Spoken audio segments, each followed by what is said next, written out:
बिना से रो रो करके हाथ जोड़ के गांव से माफी मांगने लगे, संत से माफी मांगने लगे कि हम जीवन में ऐसी गलती नहीं करेंगे, अब हमें गलती नहीं करेंगे, हम इनकी निंदा भंग नहीं करेंगे।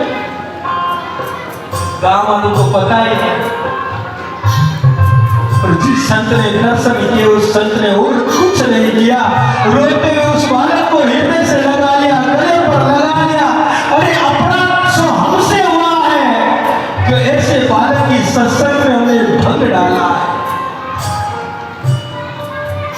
उन संतों ने उस बालक को गले लगाया, हृदय लगाया और नाम पूछकर कहा, अब तू यहां बैठ। महाराज, जिसको मैं अपराध समझ रहा था, जिसका मुझे डर था, उन्हीं संतों ने मेरे ऊपर ऐसी कृपा करी, अपने गोद में बैठाया। महाराज, अपने गोद में बैठाया।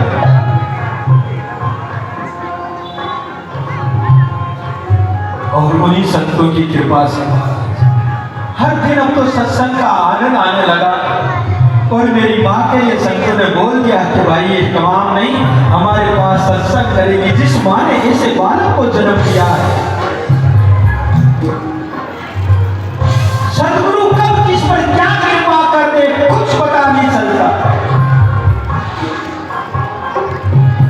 और महाराज, उन्हीं संतों के उपदेश मिला और चतुर्मासा समाप्त हुआ, वो जाने लगे, तब मैंने प्रार्थना की मैं साथ में चलूंगा।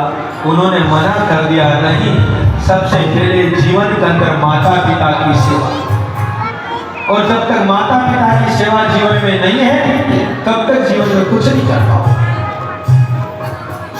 मैं अपनी माँ की सेवा के लिए रुका, वो संत चले गए।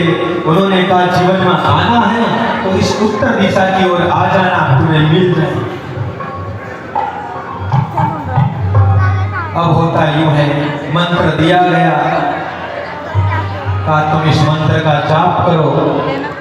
कुछ समय बाद के अंदर उस बालक की माँ थी वो समाप्त हो जाती है, गाय का दूध निकालने के जाते हैं, सर्पदंश से उसकी मृत्यु हो जाती है। एकदा निर्गता वह जोहान एकदा निर्गता, एक बार गाय का दूध होते वक्त उसकी, अब वो बालक रोने लगता है। उसकी आंख में से दो प्रकार के आंसू निकलते हैं, एक में से गर्म और एक में से गर्म आंसू इसलिए कि मैं जिसके सहारे था, अब वो मां इस दुनिया में नहीं है तो मैं किसके सहारे हूं।